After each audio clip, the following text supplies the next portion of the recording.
to the LogoChat on meaning-centered job crafting. I'm very happy and excited and grateful to get the chance to talk about my favorite topic, both in logotherapy and in what I do as a coach and business consultant. And it's actually in this form, it's the first time that I'm talking about this in this depth, but it has been my diplomate project.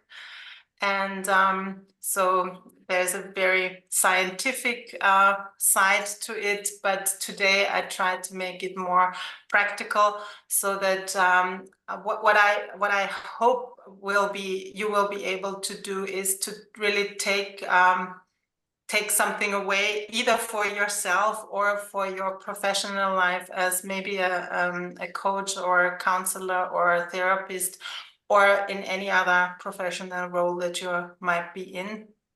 And yeah, we'll see how it goes. You are very much invited to ask questions. You can put them in the chat. I will probably only see them at specific times when I return because I've prepared a presentation, but maybe Memdu will also watch the chat. And if there is some pressing question that you feel you need to get answered before we can continue, then please just open up your mic or raise your hand, and we will take care of the question. I'm very much looking forward to having a conversation. Okay, so I will share my presentation, and then we'll take it from there. I'll just have to make sure that I can see you still and everything. I trust you now see my slides. Yeah, LogoChat on meaning-centered job crafting. My name is Sabine Indinger. You might have already guessed it or read it, or some of you know me already. And when I talk about meaning-centered job crafting, I talk about job crafting, which is a concept that was first discussed scientifically in the beginning of like in 2001. But I really fell in love with this idea that we could shape our jobs so to better fit our strengths and our interests. But what I found was missing, of course, as a logotherapist, what I found was missing was this aspect of it being meaning-centered. Like, and we will look at it, why I feel it's so important to add this aspect to job crafting. And basically, job crafting happens all the time, because in our jobs, in our day jobs, what we do often unconsciously or inadvertently is we make it fit a little bit better, like, or we do it we do certain tasks in the way we do it, and if someone else would do the same task, they would do it probably similarly, but slightly different. So job crafting is not necessarily something that you do willfully, but that happens all the time. But I thought about the more willful part. Like, if we do it all the time anyways, why not do it on purpose and do it so to find more meaning, or maybe even rediscover meaning at our workplace when we might have lost it over time. And so this is what kind of drew me into job crafting and meaning-centered job crafting. And we will take a look at what it is exactly and how it can be done. But for me, it was just important to give you this basic idea where I come from when I talk about job crafting and meaning-centered job crafting. And I feel that it's also something that people, and I think that many of you here today are working in some capacity as a coach or a counselor or a therapist, or maybe even as a manager or leader. I think that job crafting is also something that we should know about when people turn to us with job-related dissatisfactions or questions or problems. And I've already talked about it a little bit about my personal journey with logotherapy and meaning-centered job crafting. Basically, I have a background in business administration, and I've basically worked all my working life as a business consultant, mostly in the field of HR, and gradually turned more towards first organizational psychology, and then I found logotherapy, or logotherapy found me. And it was never, or I never started looking into logotherapy, and I started with Elizabeth Lucas, but I never wanted to become a psychotherapist per se. For me, it was always, I felt that Frankl's ideas needed to be applied to the workplace. That meaning was so much missing in the world of work and organizations, and that was what drew me to logotherapy, and what kept me in logotherapy all the time, and what fascinates me. And of course, I over time,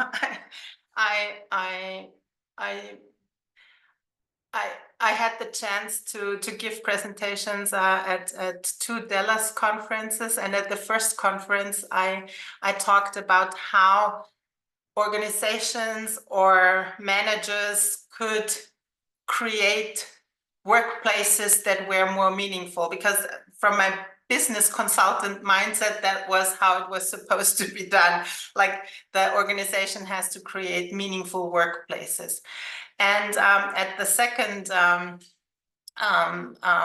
Congress, that was in 2011, I already had made, but not really consciously, a kind of a switch. And I felt that as employees, we can't wait for our organizations to provide us with meaningful workplaces. We have to do something about it ourselves and find meaning in our work ourselves. And that was basically what I was talking about. But that was, I had by then heard about job crafting, but it hadn't really fully registered with me. And then my partner and I went on a 4-year motorcycle trip all around Africa. So not logotherapy, but working on meaning-centered job crafting or any of these topics was kind of a bit to the back.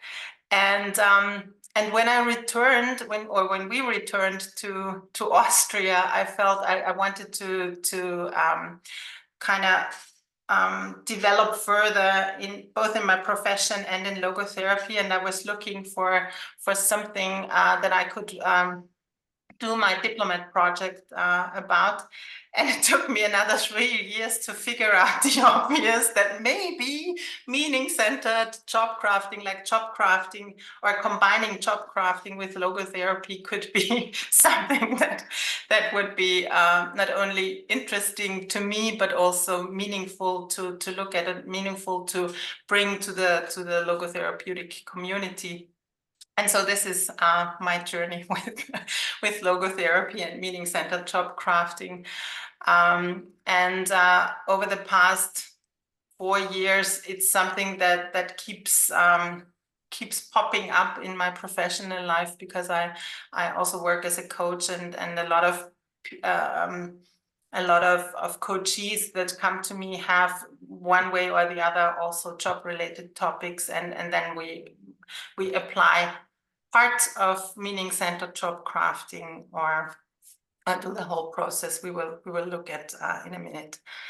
And I don't really want to spend too much time on why meaning-centered job crafting is an important topic, because on the one hand, I feel I've already said a little bit about it, and on the other hand, I feel that most of you who are listening today will have an idea that meaning is something that's now maybe even more important than ever, and meaning-centered job crafting matters.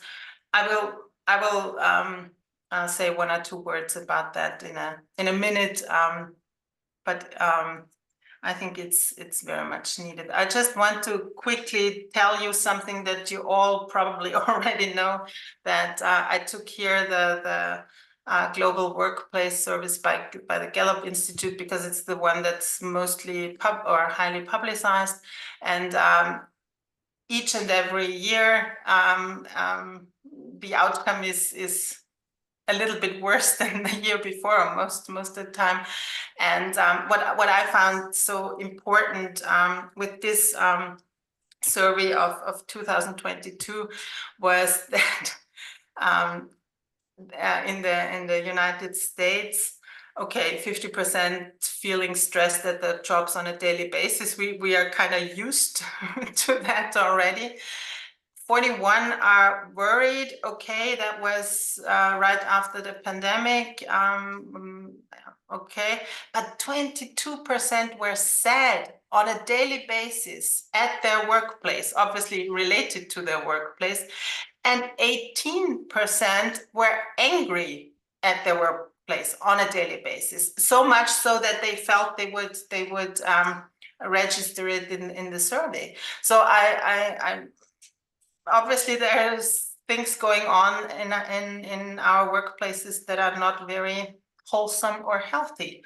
And yes, looking at it from a 2022 perspective, one could think, okay, there are post-pandemic effects in this, or pandemic effects, because the data is from 2021. But I found only a few days ago, on January the 23rd of this year, it's basically the same. Employee engagement stagnates, so it's on the same level that it has been over the past years, basically. And employees still feel more detached from and less satisfied with their organizations, and are less likely to connect to the company's mission and purpose, or to feel someone cares about them as a person. So that's not happening at the workplaces, or it's happening very little at the workplaces. And this comes at a time when meaning has arrived in business as a topic. Meaning, and mostly what they are talking about is purpose. But a lot of companies and a lot of managers are now or seem to have decided that meaning is the new motivational miracle weapon, and now they are forcing it on the workforce. And in my eyes, this has some really even inhumane effects on the working population. And yeah, they don't feel that somebody cares about them as a person. And I think this is why meaning-centered approaches are highly needed. And I think this is also what when Frankl was talking about rehumanizing psychotherapy, I think we are now talking about, and he was so as well, rehumanizing the workplace, like putting the human back in human resources, for example. And I find it interesting that this snippet from the Gallup study from like a few days ago basically echoes what Frankl said in The Doctor and the Soul. And the one translation that I found is from the one translation from German to English is from 1955, and I know it was published shortly after the war. So people's natural relationship to their employment as the area for possible actualization of creative values and self-fulfillment is often distorted by prevailing conditions of work. So we would like to find meaning at work, but the prevailing conditions of work then, as now, obviously make it quite hard for many of us to find meaning and to realize and actualize creative values and other values maybe. So I think aside from the obvious reasons why meaning is important from a logotherapeutic perspective, at least for all of our lives, and therefore also, of course, for our work lives, I think it's needed more than ever because it has become a topic at the workplace, but I think it still needs a twist and a different and maybe fresh eyes on it to really become, or to really help people rediscover meaning at work and not having purpose pushed on them with hopes of strengthening engagement and strengthening motivation. So for whom is meaning-centered job crafting relevant? And I've said it a little bit before. I think when I set out on my diplomat project, looking at meaning-centered job crafting, it was from the perspective of a coach or of a counselor. So I wanted to develop a methodology or a framework that would help me and hopefully others to better support clients that come with job-related issues and topics and problems. So this is why I put them first and in a way put you first, that I feel that it's relevant to have a basic understanding as a logotherapist what maybe meaning-centered job crafting can do for you and your clients. And of course, it is relevant for all people who have one or another problem or dissatisfaction or whatever you want to call it, or whatever they want to call it at their workplace. And this is a whole long list, and it's just shy of saying it's important for everybody. I hope that there are people who are already happy in their jobs and don't need job crafting, but I think to have a basic idea about it is important or is helpful for all of us who are in one definition or another working, because as I said before, job crafting on the other hand is something that we do anyways, so it's happening all the time anyways. It's just this switch to can we use it in a meaningful and can we use it in a helpful way? So I was also talking already about why rehumanizing the workplace is more timely and relevant than ever. And it was only today that I found this info in my in my news feed, and I think you can do no presentation at this point in time without mentioning AI or artificial intelligence. But I found it so compelling. So Klarna is a Swedish payment provider. It was founded only in 2005. So it's quite a young but already quite settled company. And obviously they are now using an AI assistant in their customer service. And this AI assistant in the first month conducted 2.3 million conversations, which is 2/3 of all customer service chats, not, it's just the ones that happen in chats, but 2.3 million is not that bad. And this means this AI assistant does the work of 700 full-time agents. And thanks to its accuracy, the number of repeat requests has decreased. So they're getting even less, over time, they're getting even less requests.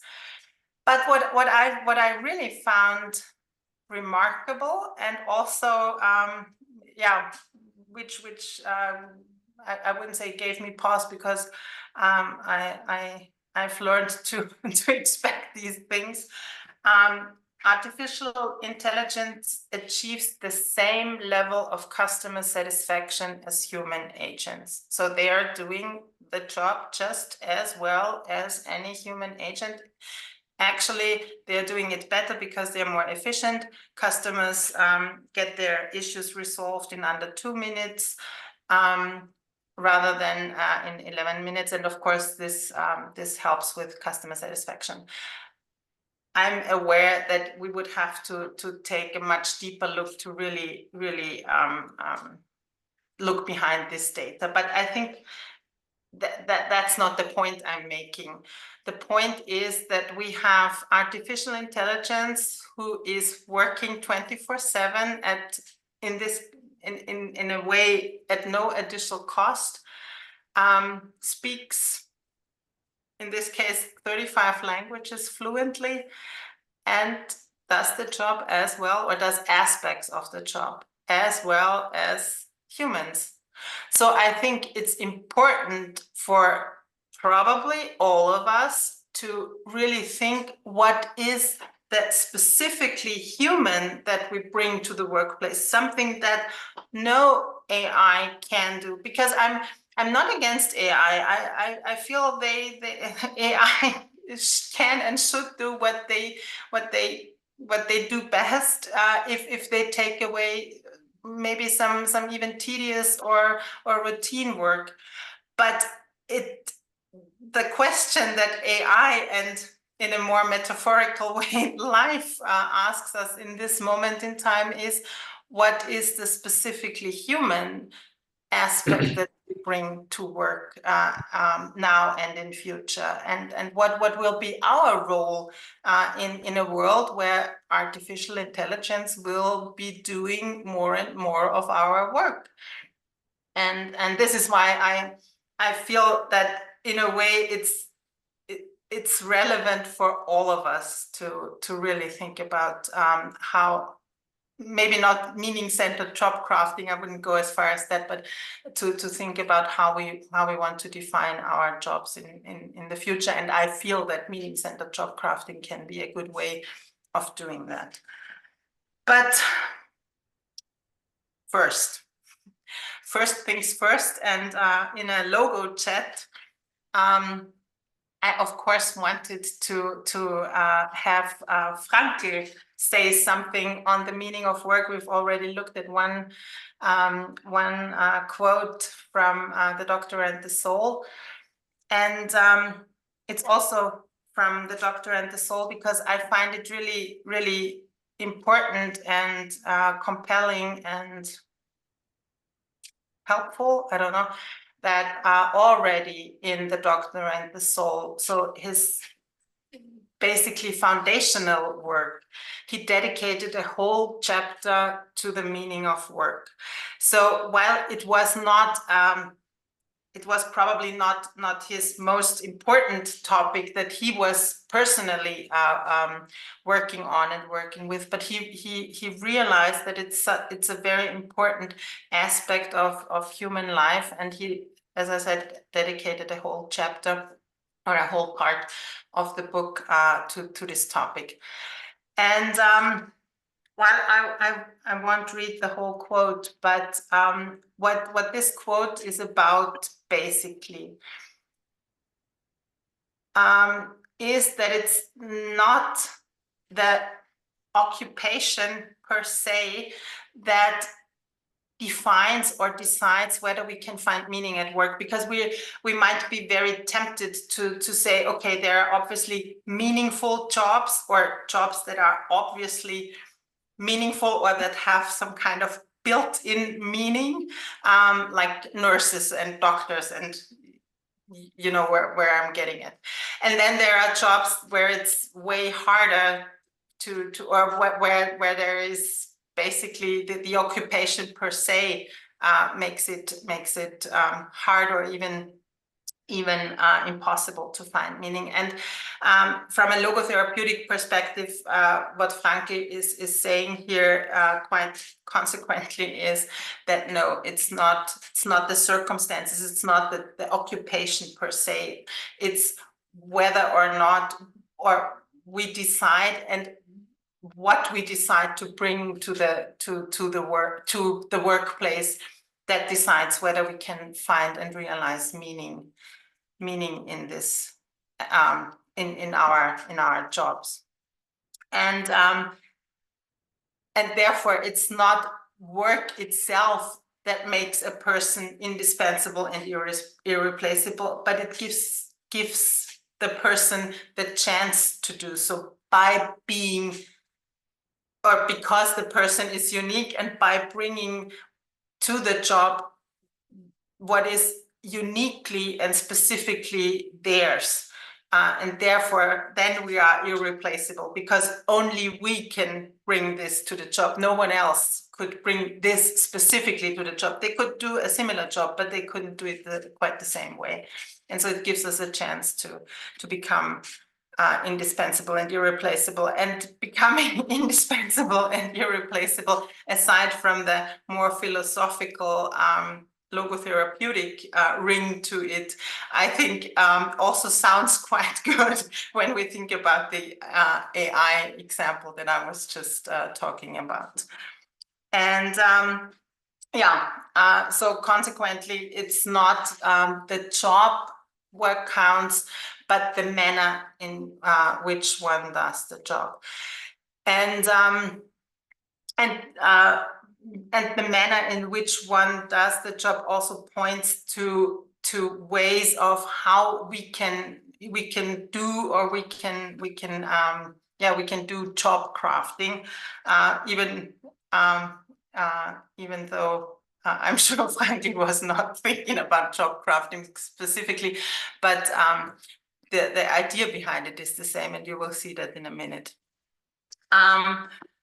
So this kind of sums it up. It doesn't lie with the occupation, but always with us, whether those elements of the personal and specific, which constitute the uniqueness of our existence, and that's a very core belief of logotherapy, are expressed in our work and thus make life meaningful. And we will look at that. So he's talking about not only making work meaningful, but making life meaningful, or enriching life with meaning, because one bigger or smaller aspect of life, as is work, is a place where we can find and express meaning.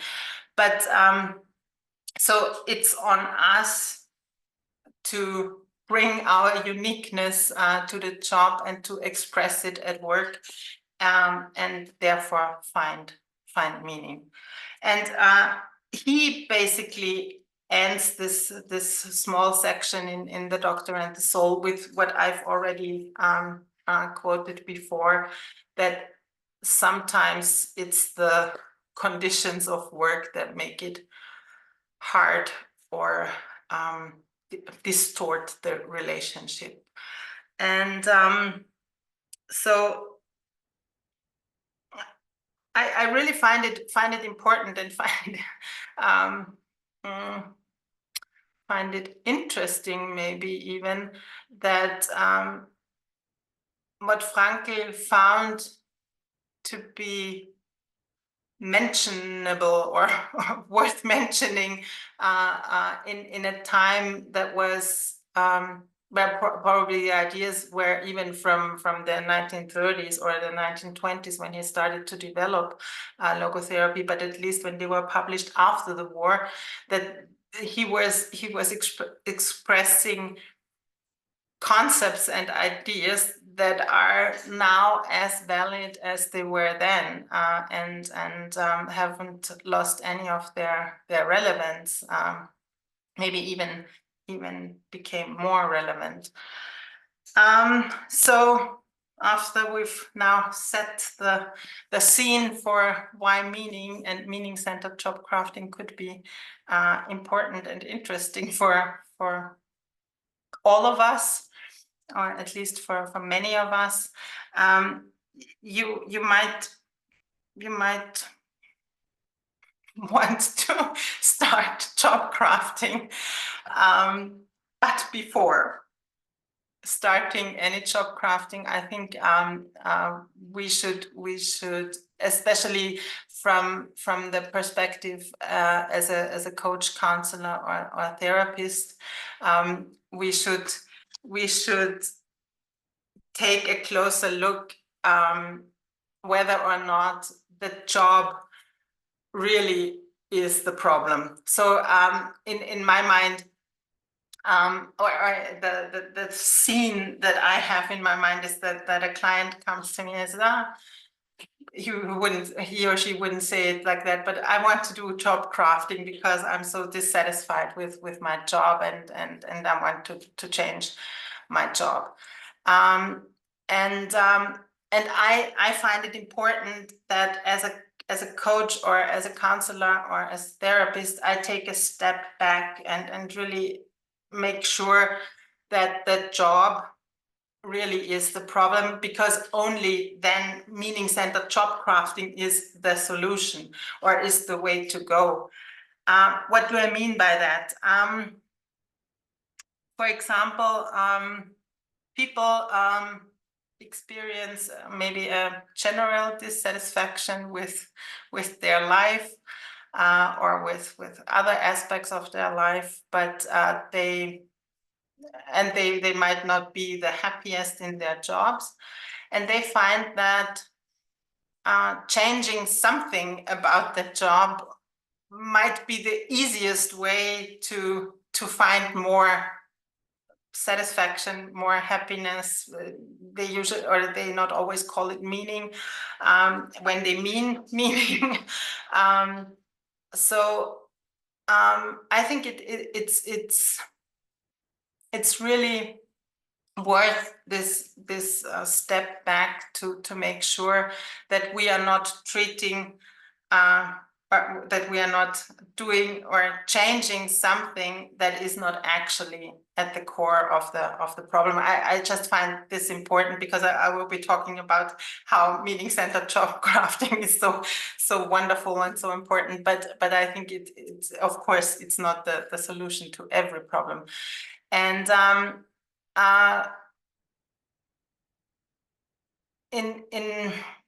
for example, that's not an example from my own practice, but from a book I read on job crafting, was of a manager who experienced like headaches and sleeplessness and quite some health issues.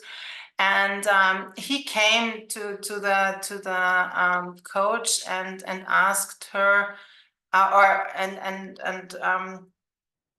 told her that they needed to do something about his job, because his job was so stressful, and had he was convinced that his health problems had to have their roots in his job.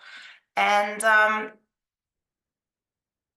upon a closer inspection together with the coach, he discovered that yes, his job is demanding and stressful.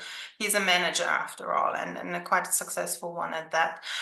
But he was actually enjoying that. So that was not really a problem. Yes, he felt stressed at some points in time, but he was having okay coping mechanisms that weren't unhealthy, and he liked his job basically. But the idea was, okay, I'm a manager, I have a stressful job, so if I have health problems, they must come from the job. But actually, it turned out that obviously he had issues with his or a very strained relationship with his wife, and he had an ailing mother with a lot of health issues, and actually that was what really kept him awake at night, and was at the root of his problems. And I think that that's important to keep in mind, that not always what our clients are presenting as the problem is really the area that needs most attention. So before we start job crafting, we should make sure that the job is actually the problem. And one way of doing that, one way of doing that is, for example, to take this classic coaching a tool of the wheel of life, where you're listing various areas of life, for example, love, money, career, investments or financials, health, fitness, spirituality, personal development, you name it, and use this wheel to pinpoint where on a scale from 0 to 10, or any other scale, but typically 0 to 10, you are in this area of life at this moment, how satisfied you are, how content you are with how this plays out. And then you pinpoint where you would ideally like to be in this area of life. And then of course you can look at the gaps, and you can get quite quickly actually get a basic foundation for a conversation with your client or with yourself, if you do it for yourself, which are the areas that would warrant my attention right now. And this can also be something that you can use just to make sure that that job is really what the client or you yourself should be looking at. Because what I forgot to mention that before, because what really happens very often is that people don't come to my practice, at least, and ask for job crafting specifically, but they are dissatisfied with their job and they want to change their job, or they change the organization, or even change the industry. So this is usually basically the first idea that comes to mind. I'm unhappy in my job, so I need to change my job and change the organization, or even change the industry. And job crafting, or in general, and meaning center job crafting even more so, basically focuses on the current job. And because usually if you're dissatisfied in your current job, chances are that in some way it will be similar in your next job, if you're not really taking stock of what do I need, what do I want, what do I expect from my job. Then you're basically, chances are that you are transferring the same issues from one job to the next, which might be nice in the beginning, and you feel a little bit happier, but over time you might return to the same dissatisfaction level that where you started, just in a new job. And so this as well is one thing that I find so helpful about job crafting is to really first take stock and look at your current job and changes and adaptations that you can make in your current job, and maybe then you come to the conclusion that actually you have to leave the company or the job or the department or even the industry you're in, but that should be an informed decision and not, okay, I'm not happy in this job, so let's quit and go on to the next one. And when we look at whether the job is actually the problem, with, for example, this wheel of life,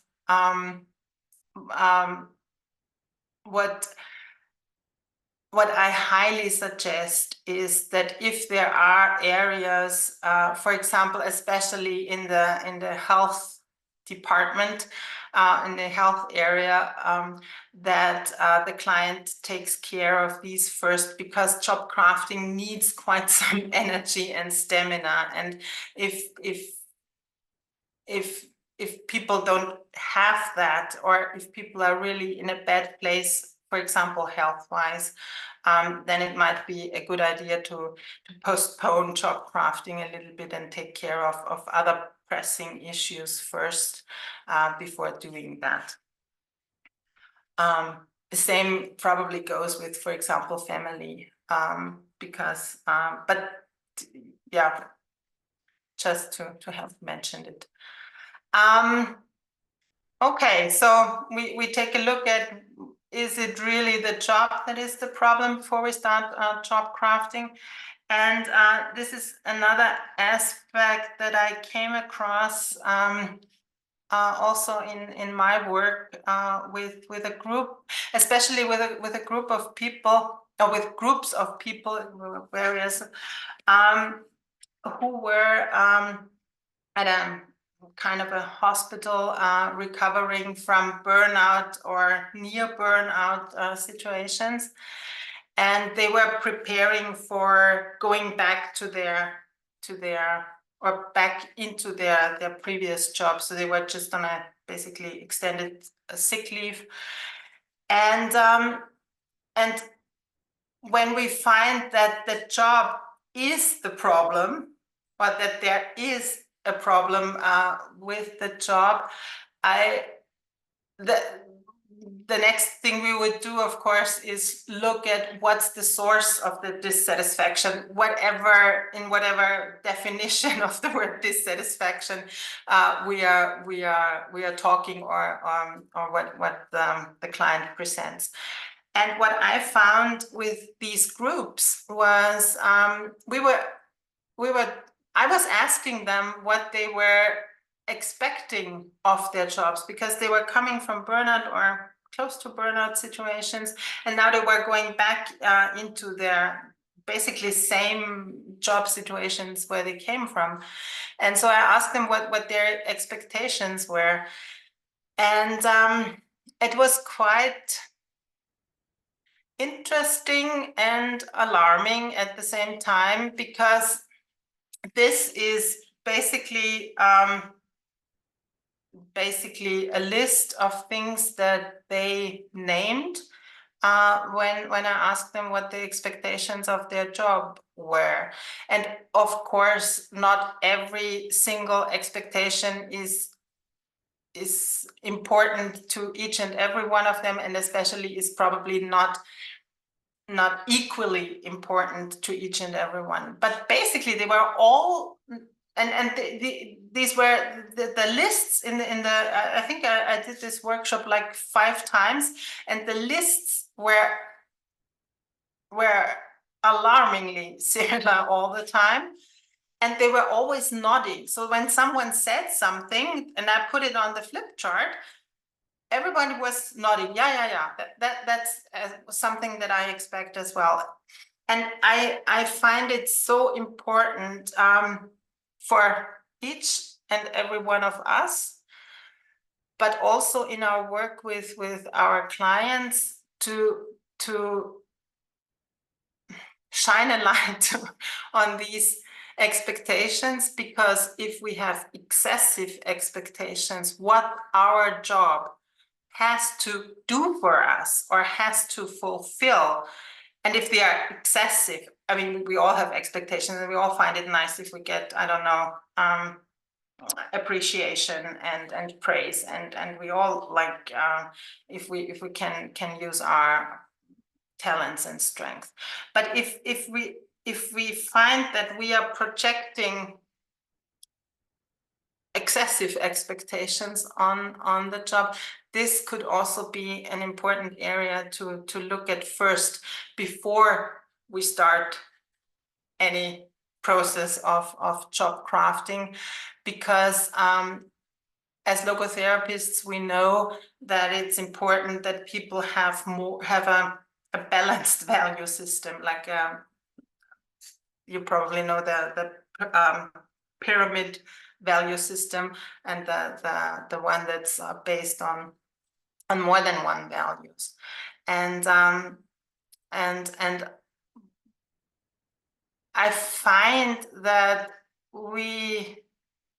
maybe that has become more important or more of a topic over the past, I don't know, 15, 20 years, with more focus on meaning and purpose at work, which basically is a good thing, but not necessarily, because it also heightens the expectations. I have to find meaning at work. My work needs to be meaningful, and I would suggest to discuss that quite thoroughly with maybe with yourself or with your client, because as much as I'm a proponent of meaning at work, I don't think that each and every one of us has to find meaning at work. There are other areas of life, and I think for some of us, it's perfectly fine to have a job that just brings in the monthly salary and be done with it. And if we then manage to find meaning in the job, great. But maybe this shouldn't be the expectation. So I find that's also an important aspect to think of when working with clients in this area. But now, finally, so we've overcome all the hurdles why we might not focus on meaning-centered job crafting, and now we find okay, that's the way to go. And I found this 5-point path that I find quite intuitive and quite logic.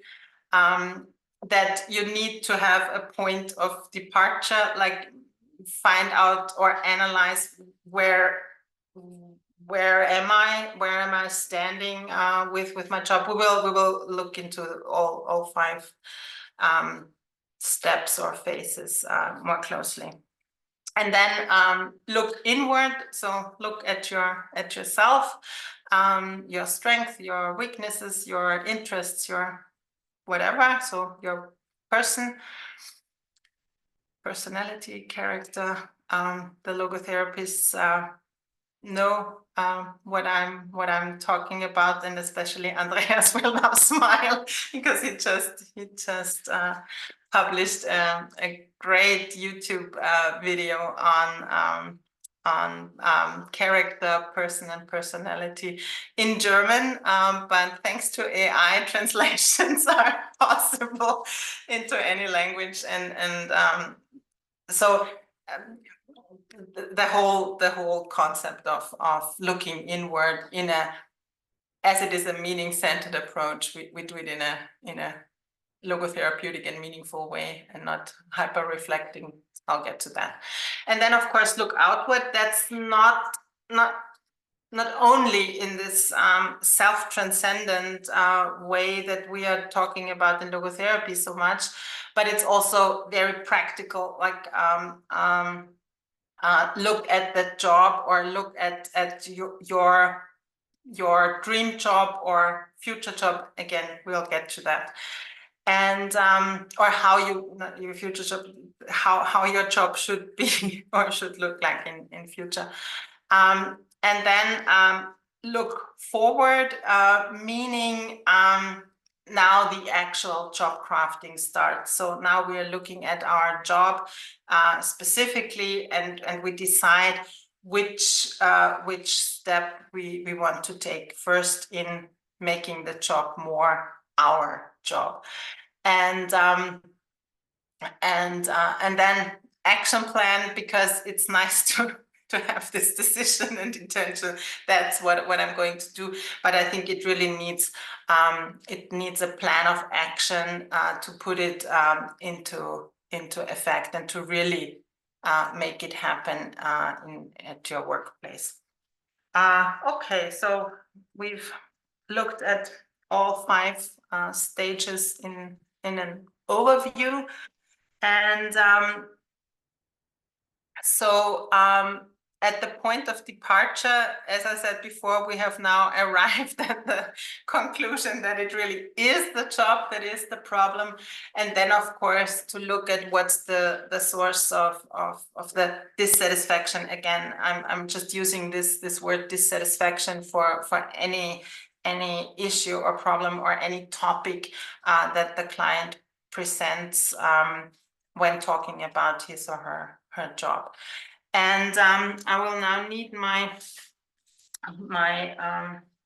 little wise notes. So I tried to put it in a catchy way, like so what's the source of the dissatisfaction? The what? Is it what I do, the tasks, the activities, the what of the job? Is it the how? Is it the how I do the job, or even the working conditions, the methods that I'm using? Is it the who I'm working with, or who the persons that I interact with in my professional role? Is this the source of the dissatisfaction, or is it the why? Is it that I really find my job, for example, devoid of meaning, or I don't know why I'm doing this actually. So, and I just put this words there, like explore, observe, reflect, talk, write, because you can, I think you and your client should spend quite, you, if you do it for yourself, and your client, if you're working with clients, that's what I meant.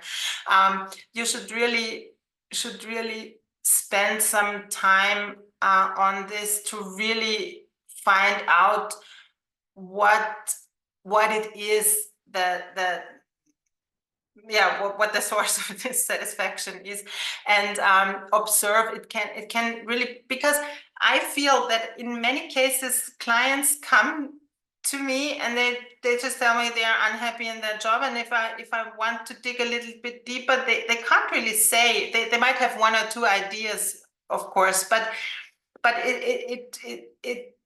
it needs to be more palpable in a way, rather than saying I'm unhappy and I don't like my boss, which of course that's part of the who, but so it might make sense to really give them observation exercises to really go through their days in a more observant way, to find out what the source is. Again, as a logotherapist, we will try to make sure not to make them hyper reflect on their dissatisfaction, because usually they are already in quite a negative spiral already when they come to a coach with this topic. On the other hand, we need to have a few facts to really be able to work on. And the same is true for the second phase, the look inwards. And because this is where the main question, basically, again from a logotherapeutic point of view, or in a logotherapeutic wording, would be, who is your authentic self? So this means, in a way, using techniques of self-revelation, of maybe explaining the concepts of character, person, and personality, that there are differences, like we have a character, we are a person, and we become a personality, and what this means in this context. But again, as with any normal coaching that we will be doing, we were looking at strength and capabilities, at their expertise, at their know-how, have them take stock of what kind of, for example, methods or techniques they have knowledge of, what are their interests and penchants, what are their values. I mean, that's something that logotherapists are usually quite good at, to work on values, or work on work with clients on their values and value hierarchies, maybe, but also to take a look at personal motivation. What I mean by that is, what personally motivates me, what intrinsically motivates me, what keeps me going or makes me go for something, but also at and I think that's very important, actually, to look at weaknesses, again, in whatever definition or wording you want to use. But what am I not good at? What is it that I actually don't like doing, and really don't like doing? Because I think what's so important with the first two phases is not to have them hyper reflect on what's all bad about their job, and hyper reflect about their selves, but to really get, probably for the first time in their lives, get an image and an inkling of, what is it that I actually need and want at the workplace. Because when I think of myself, when I went to school, then I studied, and then I tried to find a job as quickly as possible, because my studies were over and now I wanted to work. I had no idea what my dream job would be. I just wanted to have a job, and it was only over time that I found out what I'm good at and what I like, and what working conditions I need, what people I love to work with, and what people I find hard to work with, and what kind of company I want. Do I want to work in corporate, or do I want to work in a family owned business, or do I want to, I don't know, be self-employed? So there are so many aspects of of what is important about the workplace, and what can be very individual and very specific, that I want and need, and not from an egotistical perspective, but just from, where can I be my authentic self, where can I bring in the best of me to the workplace. And so this is what I feel, or why I feel it's so important to do spend some time on this. And yeah, I tried to list a few possible tools and sources where people can get maybe even ideas, or can get some little pushes in one direction or another. Because, for example, I'm not a huge fan of personality tests as personality tests, but I find them helpful as the starting point of an interesting discussion that I can have, either with myself or as a coach with my clients. So Yeah, there are many tools, and what I did in my diplomat project was actually try to match specifically the logotherapeutic methods or tools that I could find in logotherapeutic literature, and explain them and try to match them to different phases of the coaching process, so that we get a feeling of there is so much from logotherapy which we can use for job crafting. So it's not something that where we need completely new methods.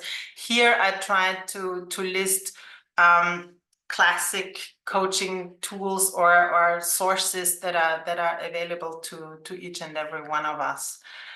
Then after we've looked at the current state, and after we've looked inward, we finally look outward. We look at the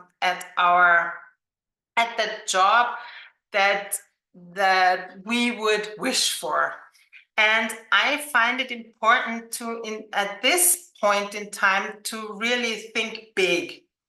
And there is, for example, this dream job exercise that's you Google it, you'll find a lot of different versions of it. It's a very classical tool. But the idea is to really it doesn't have to be realistic. It's really, if I could dream up my dream job, what would that be? What would I be doing? Who would I be working with? Where would I be working? With which tools or whatever? So to really, on the one hand, be very specific, and on the other hand, be very, very open and thinking big. And a question that can be very helpful in this phase is, what would you be doing if money, fear, anxiety, even angst or failure or judgment or opinions of other people, if all these things didn't play a role, what would you be doing? So also, of course, what would your authentic self do or like to be doing?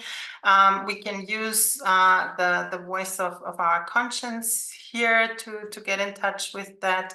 And the question from a logotherapeutic point of view, of course, is always, what is life asking from me specifically in this moment at my job? Because that's what we are looking at. And then, of course, it's all the ideal company for me. I already talked about it when before, like what would be the ideal company that I would like to be working for? Or maybe even the ideal industry, because sometimes it's even the industry that's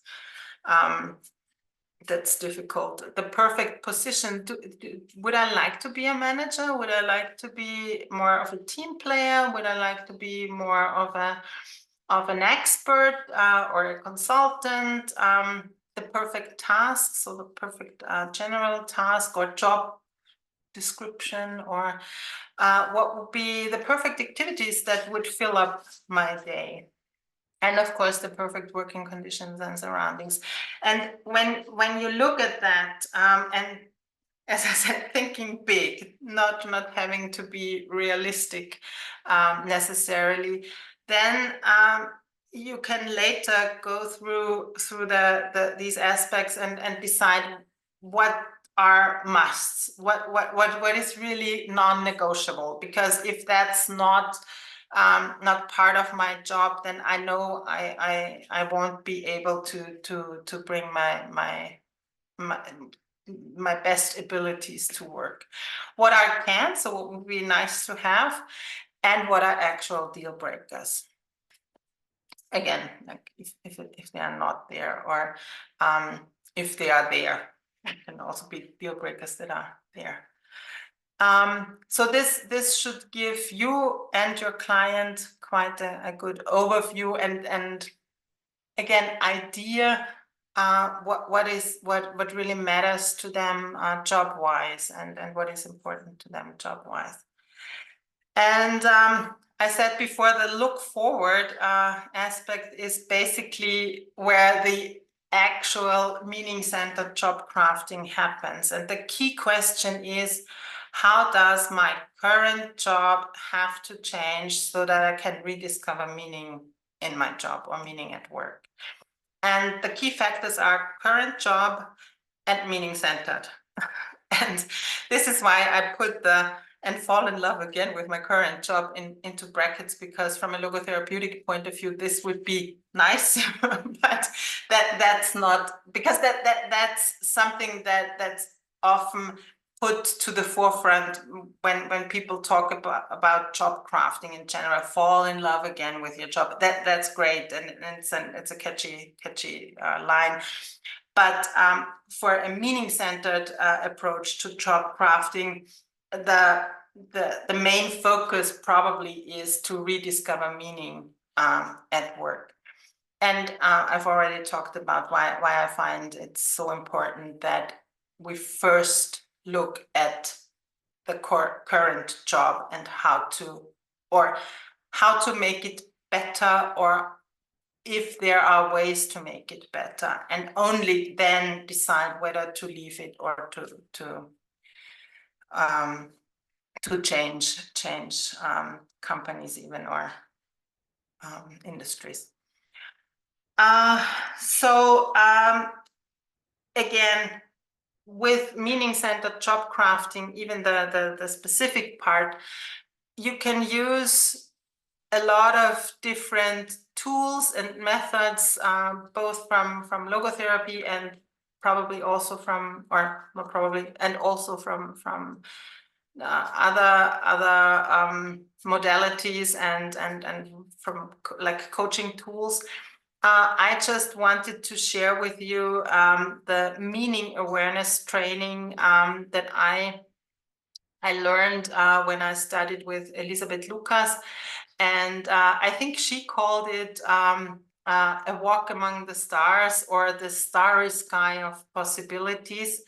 But the meaning awareness training per se is basically a 5-step approach that first looks at what is my problem. And the meaning awareness training is not specifically for job-related issues or questions. It's something that Elisabeth Lucas uses in various counseling settings. But the main point is to look at what is my problem, to make it specific and to kind of box it in. As I said before, sometimes clients come and the problem is all over the place, but not very palpable. And so what is my problem also means to really, for lack of a better word, box it in a way. And then to look at the area of freedom. And I was just thinking, maybe I'll jump ahead, because some of you might know this model of Elisabeth Lucas, where she talks about the realm of fate and the realm of personal freedom. And basically the problem per se, or how my boss acts or whatever, is in the realm of fate. This is something where we have no choice. And this is why we do want to box in the problem, but at the same time, we want to quickly orientate ourselves and our client towards the area of personal freedom, where there are possibilities and where there are ways where we can act.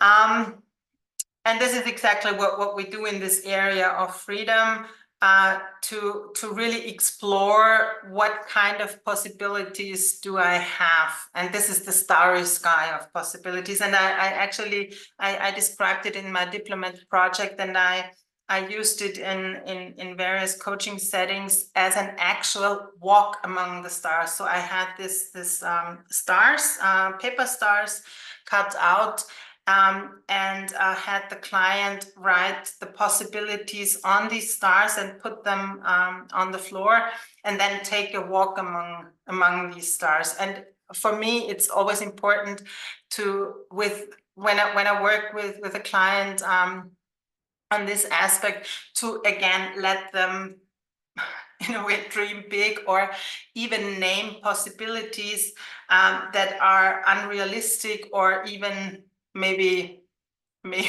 sometimes I say even illegal, or because it gives them a feeling that there are possibilities that they could realize, but for some reason know that they will never realize. And for example, like in a job related thing, they could, I don't know,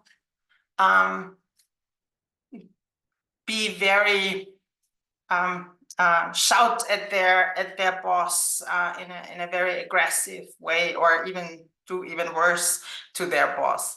And as actually it adds some humor usually to it, because the client really realizes, okay, I could do that, but that's not what I'm going to do.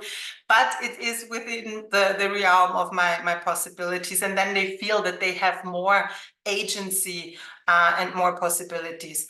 And of course, then when we take the walk among the stars, Elisabeth Lucas always said, and one shines brighter than the others. And so when you take a walk, one will eventually, your as logotherapists, we would say your conscience, your voice of conscience tells you which one is the most meaningful and the one that you want to realize. And then, and I find that very important, then she has this fifth step of really setting the intention, of saying this, yes, this is the one that I want to realize. Yeah, so this is one way where we can work with our clients in this stage, to really find out what they can do about their job, or what they could change about their job. And I've now added the whole system. We've just walked through that. I will just, as time flies when you're having fun, I've added an exercise that I find quite helpful also in this phase.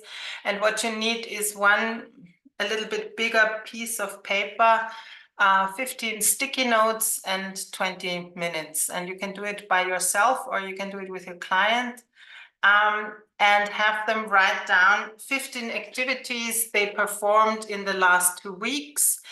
Take the first 15 that come to mind, and write each one on a single sticky note, and then place them on this piece of paper in the following logic. And the logic is as follows. You have coordinates, and on the vertical line goes from takes up little of my time, little of my work day, or whatever the time frame is, or takes up a lot of time.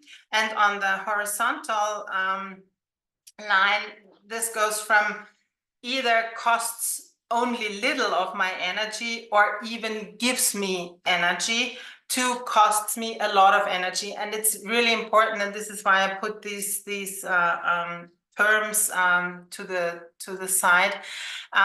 This is something that you would want to make quite clear with your clients, what costs a lot of energy can mean, or means specifically to them, because it costs a lot of energy because I find it challenging, because I find it difficult, because I find it exhausting. What exactly does exhausting mean? I find it draining. I find it unnerving. I always want to say unnerving. I don't know what the correct word is. Irritating. Let's take irritating. That's as good as it gets.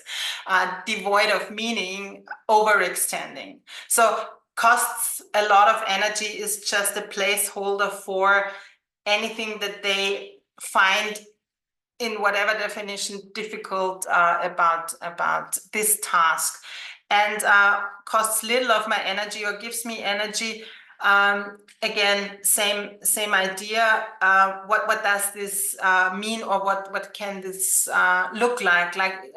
Because you find it rewarding, because you find it exciting, because you find it interesting, meaningful, maybe because you find it challenging, because sometimes people actually get energy if they are facing difficult or challenging tasks. So this is why it's so important to really talk about it with your clients. Or it gives me energy because it's a good fit for my capabilities. I feel that I'm in the right place, doing the right things. So, but have them put their post-it notes, sticky notes on this, and then reflect on what this picture tells you and your client. And of course, it can make sense to focus specifically on the upper right quadrant, because these are the things that take up a lot of time and cost a lot of energy. So obviously they are, in whatever definition we are using, they are exhausting or maybe irritating, because we've heard before 18% are angry on a daily basis. So maybe it's irritating. And also focus on the lower left quadrant and ask yourself and your client, could this be something that you could do or would want to do more of? Because obviously at this point in time, it takes up little of their time, but it costs little energy, or ideally it even gives them energy. So maybe this could be something that they would want to do more of. And you can, I think you can now see how you can use even this little exercise to start job crafting by identifying what could you do less of, or what could you do differently, and on the other hand, what could you do more of, and or whatever.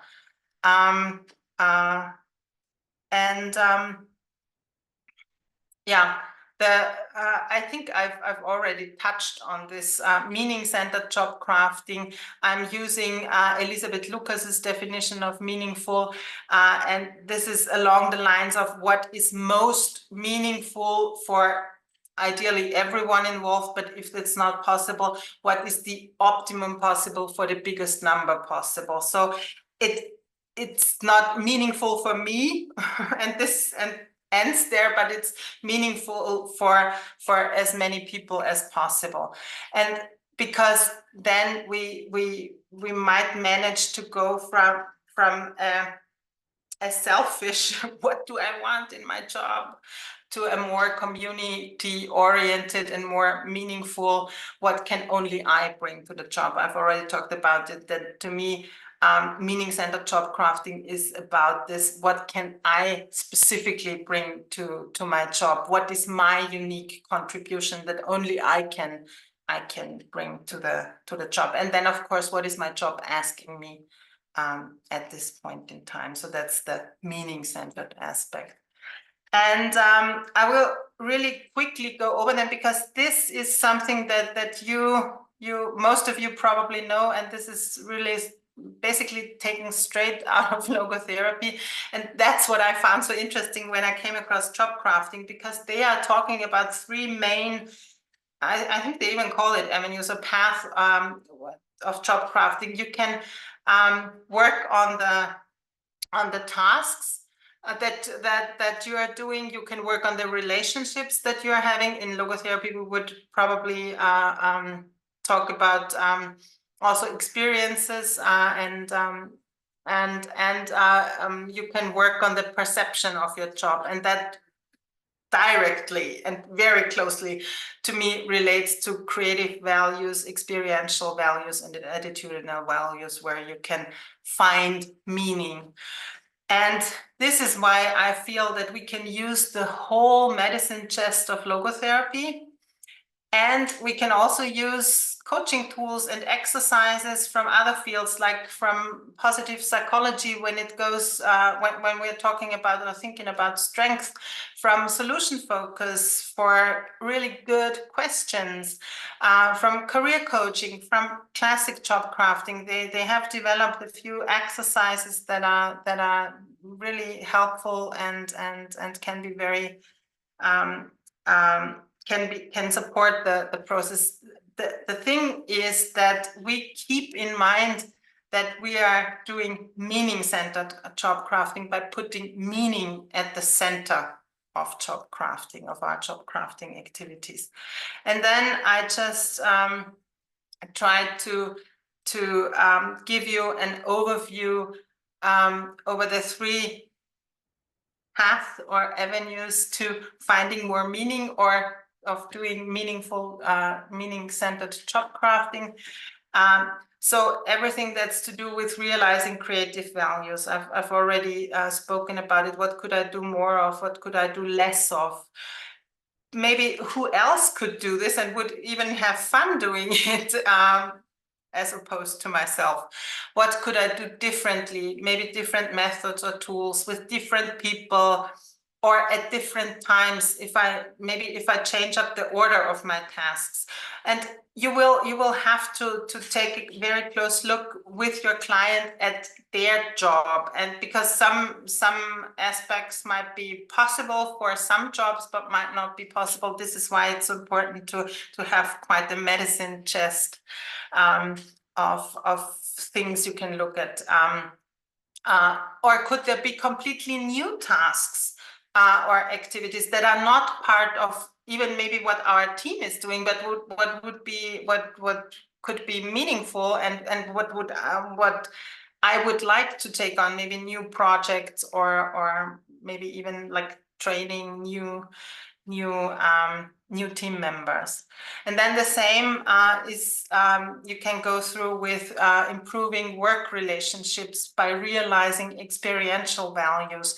And they're also, like with experiential values, rather than just looking at the work relationships, all the what experiences do I have and value through my job. You can also look at that with your client. That might then even start to change their attitude towards, or their perception of the job. But you could really go through who are you interacting with, and who would you like to interact more, less, new people that would be a great addition for your interactions at job. So you have a lot of things to explore there that can become part of the starry sky of possibilities, what your client could do in job crafting.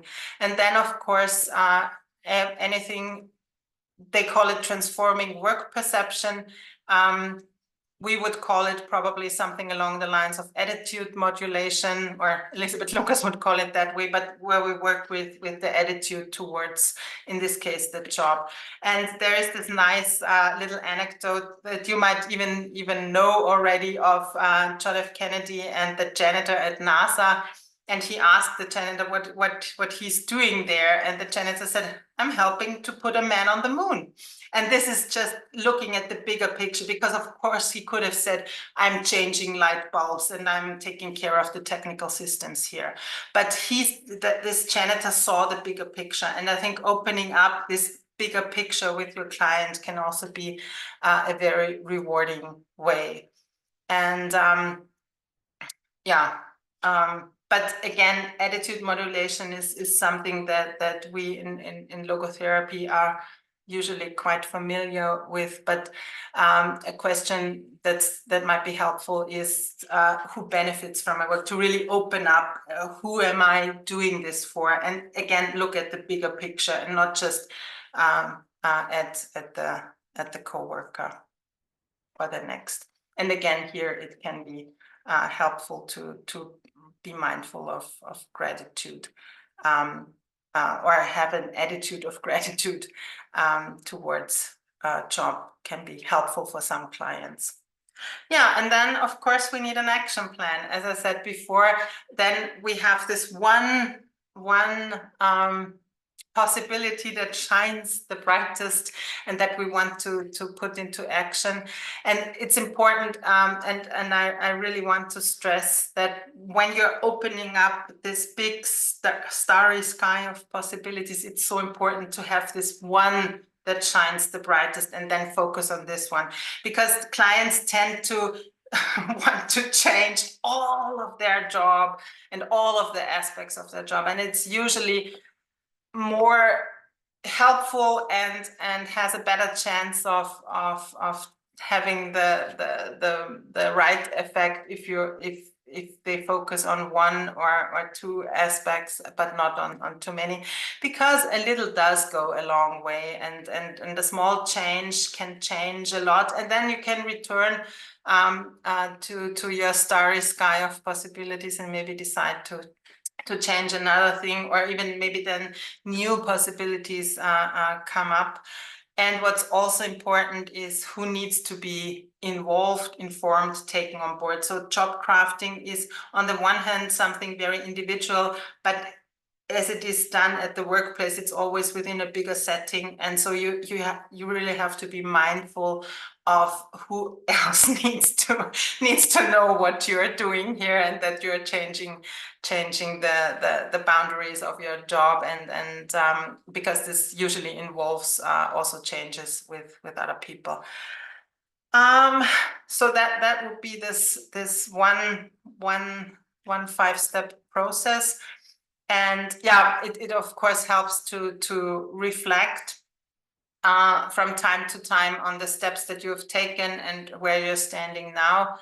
I think I've already talked about this. What is meaning centered about it? It's that it's not a selfish act, but orientated towards the bigger picture, basically, because this is something that a lot of managers understandably find difficult with job crafting. If they say, okay, so if now only everyone does what they want, then who does the jobs that nobody wants? And so it's really something that needs to be done within the bigger setting. And this is why the definition of meaningful from Elizabeth Lucas is so helpful, because it needs to be meaningful for all involved, not just for myself, so that I have a nice workplace and that I can do only the things that I feel like doing. Exactly, that's that. And here I am, only 2 minutes late, with my closing thoughts, that I just want. I actually hope that I would be faster with my presentation so that we could have an actual discussion. But I'll be here.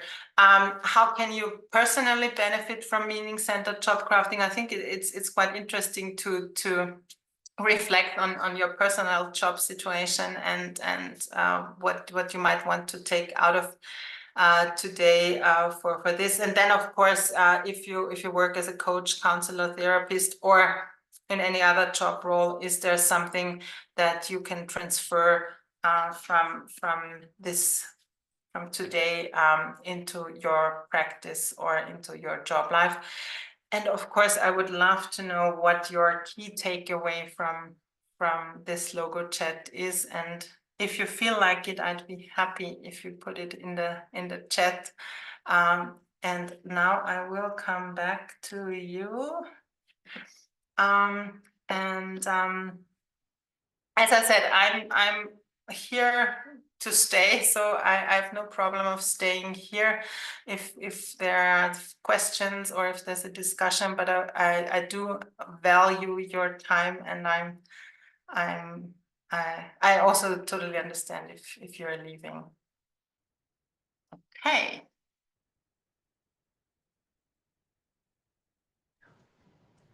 I'm just looking at the chat now. Yeah. Raise your hand. You can raise your Have- hand. Have quick questions? Yes. More? What are you doing? Shit. Oh, shit. Something went wrong, obviously. Yes. Yes. Why don't you just ask her? But oh, here, wait. Where's the raise there? Raise it. Okay. I'm just looking at the chat. Thank you for all your kind words. Yeah, the recording will be published. I can, and I will happily send out the PowerPoint. Thanks for your kind words.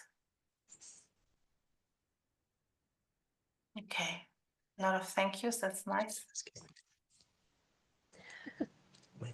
Thanks. Okay, perfect. So, Jennifer, we have a question. I'm sorry.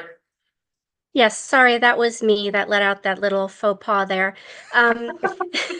My question is, did you encounter businesses and organizations that were open to creating more meaning opportunities? And if so, in what ways were they going to implement that? Over the past few years, I haven't really worked with organizations as a business consultant. But what to me points into this direction is that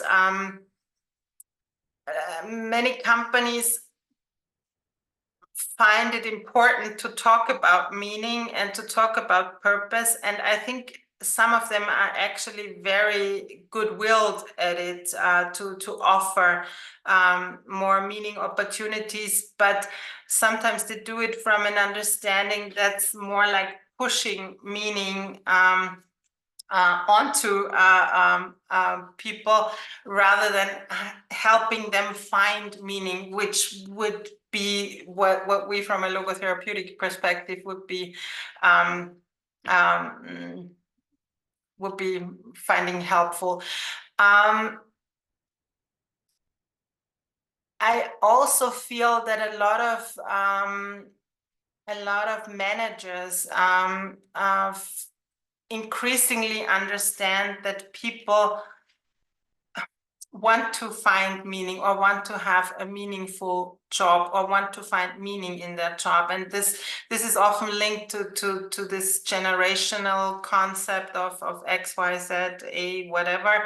But I think it's a general topic. And I think that on the managerial level, they again would like to make it a topic and would like to offer meaning opportunities, but sometimes they just don't know how.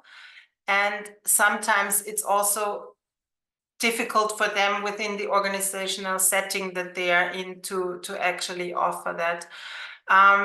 What I do find is that more and more organizations are recognizing that mental health is a topic that's also part of the work life.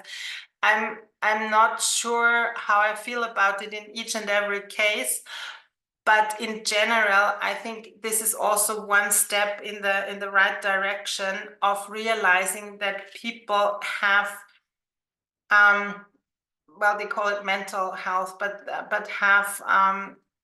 have needs in their jobs that need to be met in a different way than they have been met in the past. I'm not sure this answers your question, but that's my No, yes. my Yes, thank you. Thank you. Thank you. Thank you. Andrew. Yes. Hi, Sabine. My wife just recently changed jobs, and she is very fond of saying that people don't leave jobs, people leave people. And Yeah. so what happens when one of our clients, for example, comes to us and they're already feeling fulfilled in that particular line of work. But given the nature of work, most of us work for somebody or under somebody. And so what happens when the person right above you maybe doesn't share your values, and you want to, that's why you're dissatisfied with your job, not because of your own situation, but because, I mean, it kind of runs counter to what we tell our therapy clients, that you can only control yourself, right? But at the same time, that's the reality, right? Yeah, I agree, and I actually also know this saying that you what is it? You stay for the team, but you leave because of your manager and things like that. So not so sometimes it's people, and of course I would, as we all probably would agree, that we can't control our superior and or our manager. I From a job crafting perspective, I would say, are there ways how you can minimize the interaction that you have with this person? I mean, if it's your manager, I don't know if there's a possibility. The other thing is, so can you change something about the frequency or the intensity of the interaction with this person? This could be a team member as well. The other thing is, could a conversation about your values, your topics, your issues, your needs and wants, could this be helpful? Could this be a helpful conversation with this person? This will depend, because sometimes the situation is already that bad that they feel I can't even talk to them in a meaningful way. But that would also be something that I would at least explore with the client. Is there an opportunity to have a conversation? And in fact, it can be that if it's really a bad situation, that after clearly looking at different options and really looking at the starry sky of possibilities that you could change, or that the things that you could change, not the person, then this could be a case where actually changing jobs or changing departments or changing be the only way. But I think the main thing you could also work on is the attitude. So if I love my job, and if I love what I'm doing, and if I'm feeling I'm the right person in the right place, can I find a way to kind of endure this superior? Because my job is so important to me, what I'm doing is so important, that I'm willing to accept that this is a job relationship that is not good.